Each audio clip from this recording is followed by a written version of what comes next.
to Inside the Seller Studio. I'm Rebecca. And I'm John. And today we're going to finish up our top 5 things we wish we had known before we started selling on eBay. Series, I guess, if that's what we want to consider it. Today we're going to be talking about listing practices. One thing that I did not realize how much is you are only selling on eBay if you're good at marketing. That's the only way you sell your item, and to do that, you have to have a good title, because that's how people find your item. So you always want to use all or most of the 80 character counts available to you. I don't like using them, so John usually goes back and edits my titles. You want to check for misspellings, because if you misspell a word, an important word, no one's going to find your listing. And you got to remember to include words, phrases that people would search for. You could get really technical in your title, and there may be people that appreciate you knowing, specific verbiage. But you really just have to think how people are going to search for it. John was asking me about a word. What was the word? Not plastic, but... Lucite. Yeah, he asked if I knew what that was, and I said no. And I'm sure a lot of people do know what that is. But probably majority do not. And when they're going to be searching for something, they're going to be like, well, what's wrong with it that it has that in the title? So, also on title, another thing is misspellings, obviously. All bolds. You don't need to do all bold. You can do bold words, but I'd probably 50-50 keywords, rare or vintage or the maker of it, Hot Wheels. I'm going to put those all in bold, but I'm not going to put, the or track or, other words. Also, another thing that drives me nuts when I'm looking at other listings is an extra space. So, you've only got 80 characters. And you can tell that they ran out of room, but they've got extra weird spaces because they just hit the space bar too many times, or then they put, the wiggly line in between all their words to make it stand out, I guess.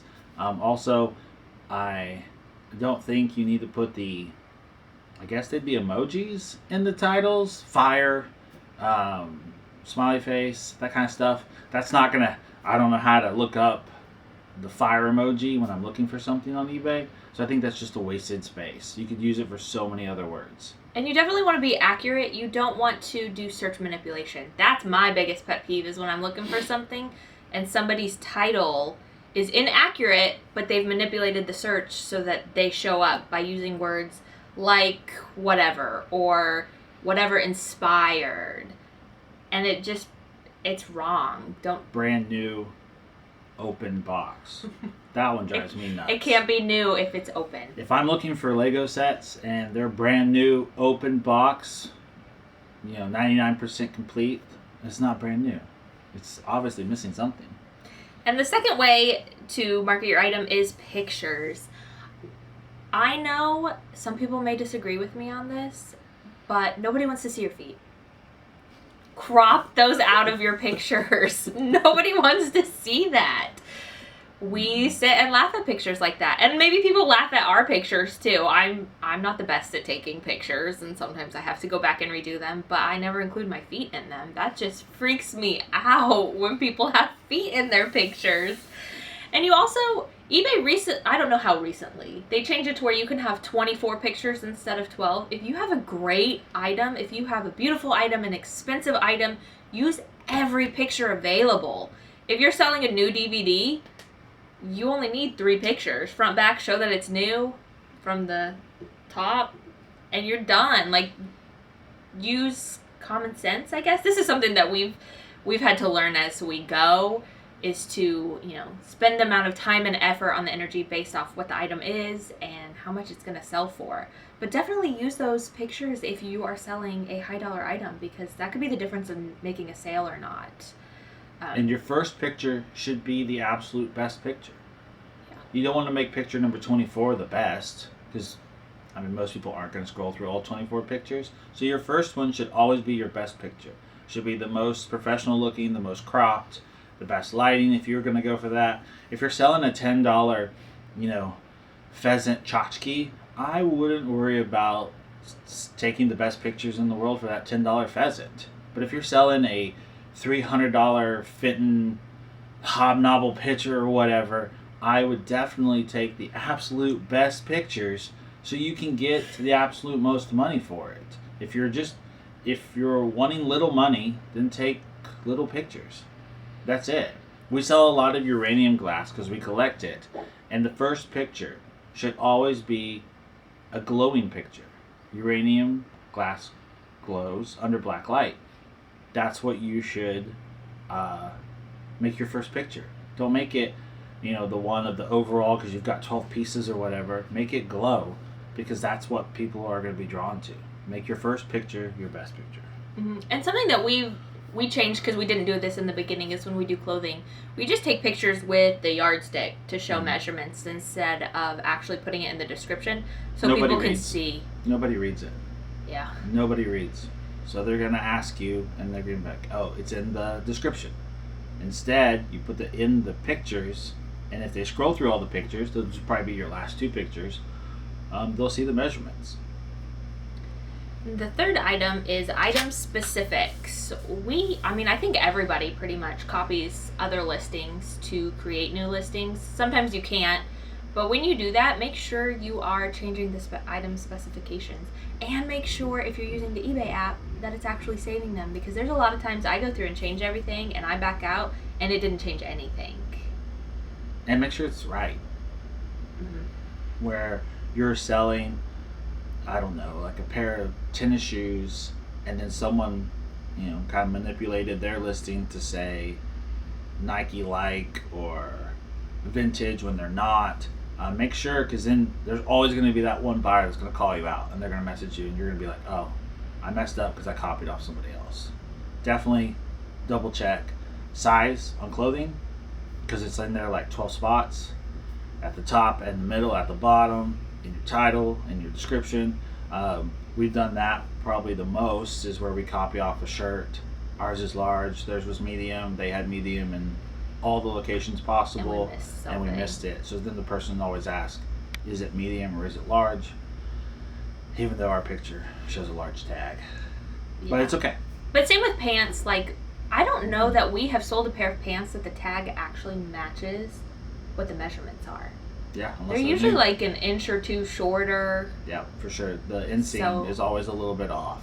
So you really want to make sure you're measuring that accurately, because that's going to get you a return, especially if it's for a tall person.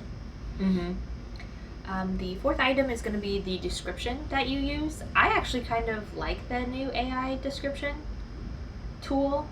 Sometimes it's kind of dorky, but we always add our own spin. Yeah, on it. We definitely include any questions to please ask. John always includes before purchase, which I keep forgetting to do, but I need to add that in because I would rather them ask before purchasing than after purchasing and decide to cancel. Because then you have to start all over. Yes. You have to relist it. You have to get all new watchers, all new views. It's just a really big headache. So I always put, please ask questions before purchase. Does it always happen? No. But does it happen more often than not? Yes. Yeah. But I put the same description in there almost every time. Short and sweet, not too many. I've seen lots of people who are on YouTube and they have, thanks for looking. That's their description. That's their entire description. And they still sell tons of stuff because their pictures are good, their title makes sense, and their specifics are accurate. So you don't have to go in there with the international shipping rules and the eBay return policy and the people who copy and paste the paragraphs. I don't even read that stuff anyways, and I typically don't buy from those. Mm-hmm. But the AI is quite funny sometimes because it bases off of your title. So if your title's kind of goofy, your description's gonna be goofy too.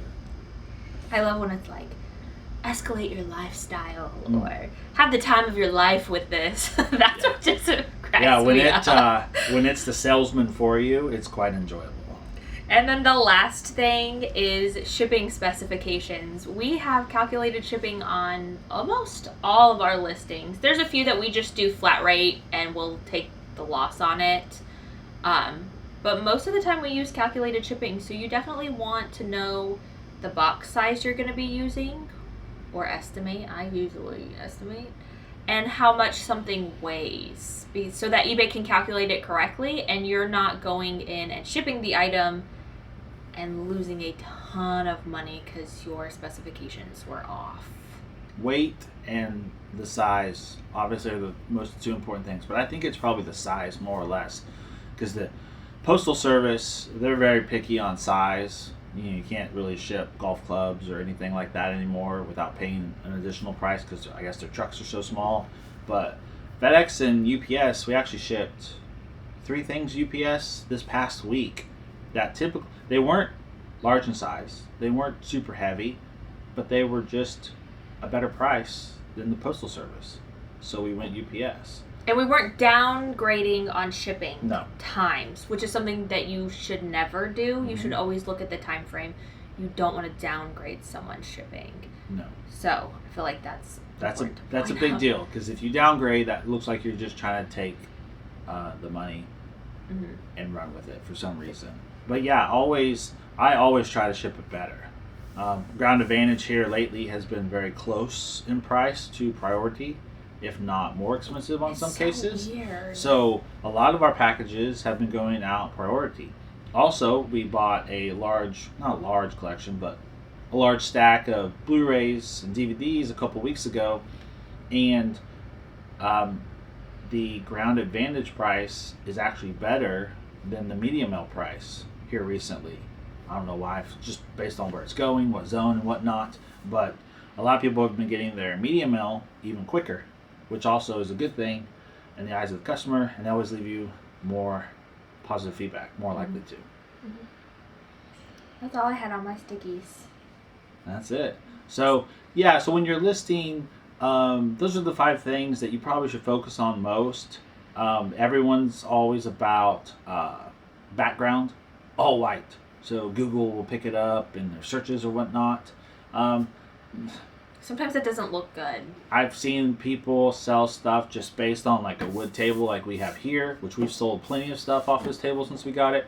I've taken it off our coffee table. I've taken it off the carpet. It doesn't really matter unless you're going for that super high-end item that you hope somebody's going to Google for. Just remember, the more the price, the better the pictures. Don't be spending a lot of time on $10, $15 items in general, but definitely doing lots and lots of pictures. And I remember when the picture started, when I was like, hey, there's 24 now. And her response to that was, ugh, why would you ever do 24 pictures? But she's come around.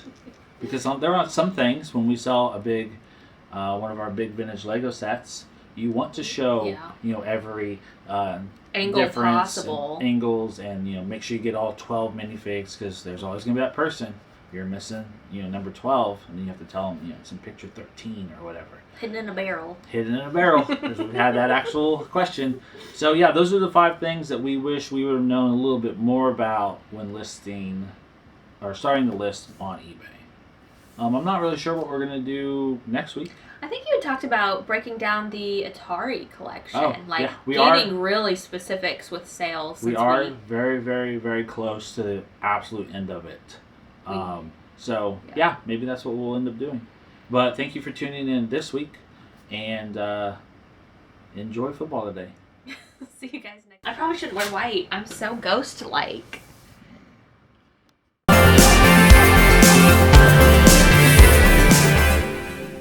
Vintage shirt, because I'm just so cool and I like sports.